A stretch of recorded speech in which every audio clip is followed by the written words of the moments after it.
Hello, I'm James Sproule, Chief Economist here at the Institute of Directors. I want to talk to you today about one of the issues which I believe is going to be increasingly important in the early months of 2015, and that is the possibility of a Greek exit of the Eurozone, or Grexit as it's called.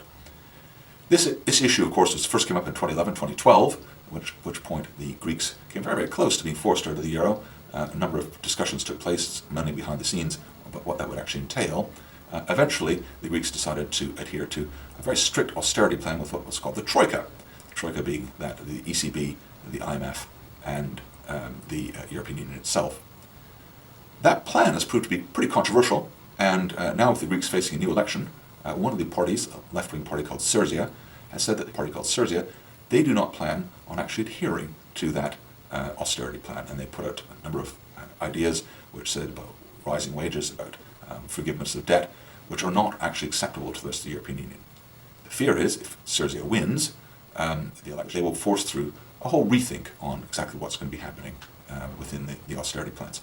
Now, I think what we have here is two different things. We have what is called financial contagion and what we can call political contagion.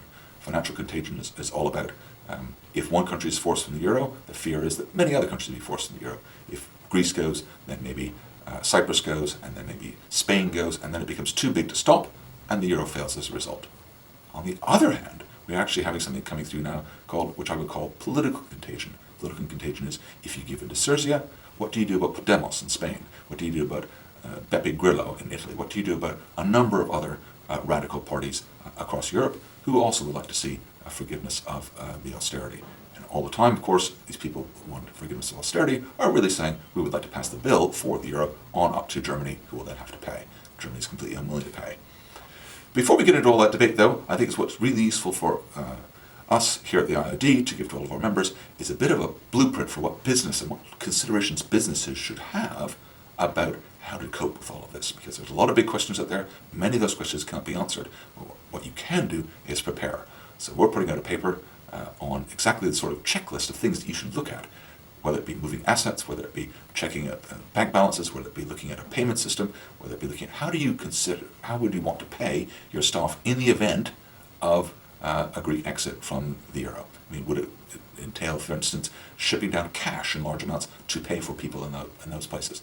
What are the counterparty risks that you might face in terms of, will you be able to get paid by people? Obviously, the European Union, we've had free movement of money for a long period of time, free movement of people. Will this survive the test of a euro exit? There's a lot of questions out there, not the big political, economic questions, but actually the nitty-gritty business decisions that people have to consider. So we hope that this video gets you interested in what's happening.